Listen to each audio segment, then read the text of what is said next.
What is up, everybody? I'm George Mossey. This is my co-host, Marshana Dahlia. So 90 Day Fiance Season 9, we're 13 episodes in, and I want to just make sure everyone's aware, no one has gotten married yet. And that's kind of worrisome, right? Because this the whole point of the 90-day K1 visa is people are supposed to be getting married. And we also earned ourselves a Bidium and Ariella free week. We did not see them last night, and we will have to wait until next week to see what's going on with them and their wedding. But we did check in with Emily and Kobe, right? And we know when Emily brought Kobe to move into her parents' house, her dad and mom had one rule. They didn't have to pay rent. They didn't have to do much housework. They didn't really have to do a lot for the family. All that he asked was they did not get pregnant with another child in their house. So the one thing that they did, we learned last night, was they did get pregnant with another child. And to keep the peace in the house, Emily has decided to keep it a secret. She's not going to tell them because she just recently hit them up for 10K for her wedding, and she doesn't want to have any animosity and negativity around her wedding day. But it's not really going to solve anything. The baby is coming either way. And what kind of got me was Emily was upset that Kobe wasn't as excited as she wanted him to be about their upcoming baby. And Kobe is thinking financial wise, they're not ready. It's not so much that Kobe doesn't want a baby. Kobe wants a baby when he knows that he can take care of it. And I think Emily is in the mindset, well, we're having a baby, you should be happy about it. But in actuality, Kobe is reacting the way any normal person would react, right? Listen, I've been Team Kobe. I'm gonna stay on Team Kobe here because Kobe is thinking logically, and Emily is. I don't know what she is, but you know what? This is what happens when people don't take care of their own children. They're likely to go out and make more children because they have never actually dealt with having to raise their own kids. She has so much help from her parents and her sister, and living with help so readily accessible. She's actually never really truly felt the weight of the responsibility of going to China and getting pregnant by a stranger and coming home with a baby to a family that you knew could provide for it. So here she is, she's pregnant again. Her narcissism is just really painful to watch sometimes because, she's like, well, how do you feel? And then he's like, I don't have words right now. This is like just so overwhelming. And then she says, well, it's harder on me than it is on you because I'm the only one who has to work and make money. Honey, how much could your little nanny gig be really paying? The ones who are really paying for your son are your mom and your dad. Like, let's not pretend here. So again, there would have been no right answer for Kobe to give Emily because she's so incredibly narcissistic. She was always going to make it about her. And the only place where I'm going to hold Kobe like minimally responsible is if we're going based on a method to not get pregnant that says we are going to avoid sexual activity or a certain kind of sexual activity while you are fertile, it really requires the woman to kind of be hyper aware of her schedule and inform. He shouldn't trust her to inform him of anything. Just don't shoot up the club no matter what she says, no matter if she says, because he said it last night. She said, hey, I could do X because it was fine. Never trust her. She's completely untrustworthy. So, Emily, I'm going to be nice and say congratulations on the new baby.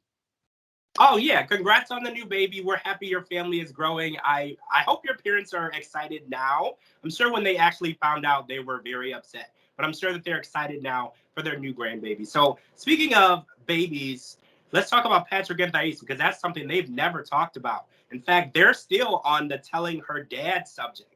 So let's talk about the idea of getting married in Orlando. So Thais feels that he shut down her idea of getting married in Las Vegas. And she feels like that's part of his controlling nature. But see, I actually see it a little differently. Getting married in Las Vegas is a little less classy, than getting married in a different place or in a destination.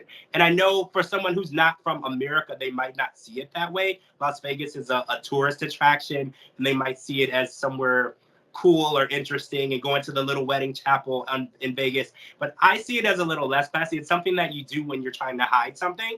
And Patrick definitely doesn't want to hide Thais from anyone. He's very proud of her. He wants his family to be there. He wants her dad to be on board. And I feel like the idea of them getting married in Orlando isn't a bad idea. because his family's already going to be there. And Orlando has some very beautiful spots that you can choose to get married. And there's a lot of places that you could do your honeymoon afterward. Very fun places, especially if you love the water, if you love the beach. So where we are is Thais is trying to get to the bottom of the fact of feeling, is this how my life is going to be? Am I always going to have to do what Patrick tells me when he tells me to do it? Is there ever going to be a time where I can make decisions for myself? And do you feel like she feels that way because it's true? Or do you feel like she feels that way because the situation right now is Patrick is the one with the money? I think she feels that way because Patrick says things explicitly that let her believe or let her know what time of day it is.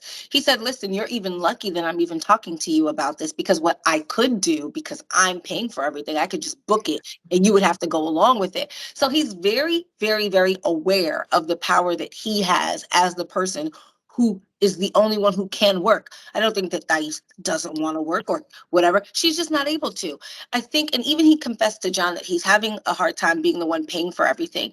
So I'm going to go back to my original comment that I made several weeks ago. Why would you seek this kind of relationship where you understand the 90-day, K1 visa, and that the person can't work and it'll be a time? If you cannot afford that kind of relationship, you shouldn't seek it out. And I don't think it's fair to Thais for him to kind of really take it out on her that he's feeling overwhelmed. He's bit off more than he can chew. And every time she tries to get to the nitty gritty of what the finances are or are not, he really just kind of comes down on her. And I really feel for Thais because now she's subject to live in a home with John, who has a bad relationship with alcohol at the very least. He even had a beer. Did we see this at home? People that he had a beer in his hand while they were at the suit place. Oh yeah, I did see that. Come on, come on. Why do we have a beer in our hand and you're here to help your brother choose a suit to get married in? So I feel for her because she's in a dire situation and he's not being forthcoming. And I think that he does wield that control when it suits him, because what I see is that Patrick really isn't interested in Thais's opinion. So what he does is says, well, I have the money. And then I love Thais for keeping him on track because he gets so distracted. She's talking to him about their communication and how, things are kind of not, she doesn't feel heard. And she doesn't feel like she's considered. And he goes, well, you didn't tell your dad.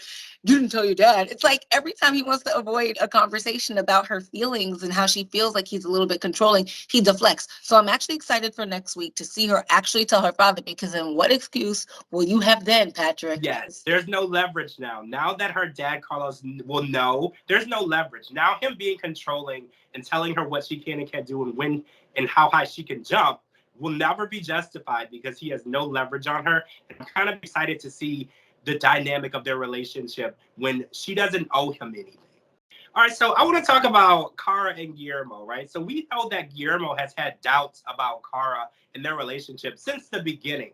He has brought up to us that she is controlling and she only wants to do things her way. And she, like other people this season, shut down his feelings, shut down how he can react. She even tells him how he can react to certain situations. He's not allowed to get upset. He's not allowed to feel sad. And he's looking at the marriage, which is 2 days away, and questioning whether or not it's something that he wants to go through with because of a hairdresser appointment with Kizzy, who spoke quite a bit of truth. And it's funny how a stranger can get you to really air out how you really feel, because the communication that he gave with her at the hair salon was how he really needed to be speaking to Cara this entire time. And unfortunately, he waited till 2 days before they're going to walk down the aisle to have this serious conversation. And Cara reacted in an extremely aggressive way. She was very offended. She called him rude. And she actually told him, if you don't feel comfortable marrying me, just don't do it. Well, here's the thing with Cara. Cara's yet another person who exhibits traits of malignant narcissism, right? So, of course, she was going to be the victim and be nasty and rude. When he brings up a legitimate conversation, I actually don't think this has anything to do with the conversation at the barbershop. I think the conversation at the barbershop was just confirmation of what he had already been feeling. I don't think one conversation with somebody about a person who's going to be your potential life partner can really sway you if you didn't already feel that way. Cara is extremely difficult to talk to, and I think we could even see that because what he said to her, you're controlling, you tell me what to do, you boss me around. And at the end of that conversation, she's like, well, get up, let's go, let's leave. You don't want to marry me. And she's not realizing you're doing the exact same thing yet again, treating him like a child, like he said. And just, she really wants to just be as nasty and abrasive as she has been, and being like, this is who I am, simply accept me. And there are times when, yes, you should accept your partner for who they are. You met them this way, they aren't going to change. But when it comes to behavior that is abusive and rude and frankly a bad habit, I think your partner should be able to tell you, like, hey, you have a habit of doing this and it's a bad habit, or you have a way of belittling me and discrediting my feelings, and that's not healthy. You have a way of speaking to me that doesn't make me feel heard and seen. There's never a bad time to have that conversation, especially before the deed is done. You're not married yet. So yeah, Kara, he absolutely has the right to speak to you. What you need to find, Kara, you need to find your ears. You always talk and you know how to find your voice, and you know how to find a very nasty, demeaning voice, but find your ears and listen. Watch her tell us that she doesn't trust him with simple tasks. And that really got me to question their relationship, because why would you want to marry someone that you don't trust to do a simple task? Like, you could trust a teenager to run to the store and get something for you.